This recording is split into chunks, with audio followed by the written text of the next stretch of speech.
How about you, Chef?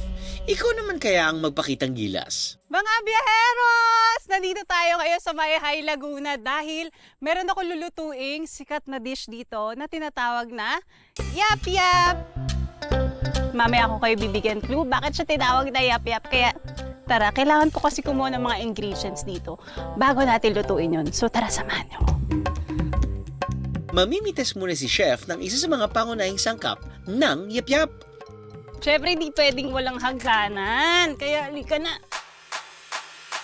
Alam nyo ba, mga biyaheros, isa sa mga tips sa pagkuha ng papaya, kapag daw hindi na glossy itong papaya, so makita nyo, di ba, medyo pale na yung color niya.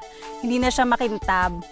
So, itong kukuhanin natin ngayon, manibang papaya. Mas masarap kasi ito iluto sa mga gulay. Perfect pang mga salad din, atsara. So, kaya ito yung kukuhanin natin. Nag-gym ako! Oh. Buti ka na siya malaglag. Oh, ingat Chef ha. Kailangan pa natin ng isa pang papaya eh. Tabi-tabi po. Bago lang po ako dito. Napag-utusan lang po ako. Huwag niyo po kung ano ha.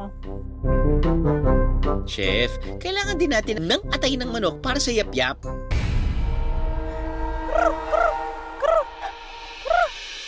Umepek kaya yung sound effects mo sa mga manok?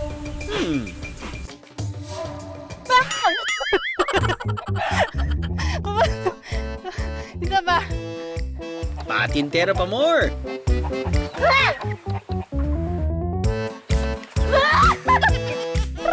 Pero mukhang may strategy si Chef ah. Oh, di ba? Oh. Oh.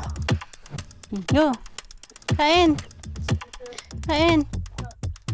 Hindi kita anuhin, wag kang assuming.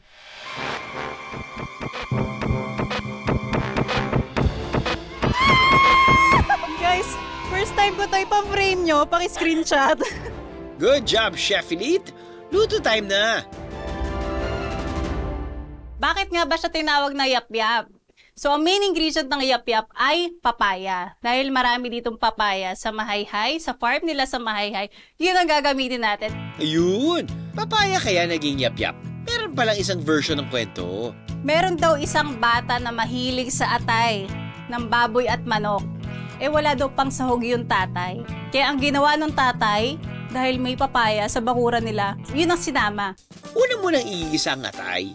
Kapag luto na, hahanguin at igigisa na rin ang ibang sangkap. Ilalagay na natin ang papaya. Titimplahin ng asin, paminta at oyster sauce. Liver spread.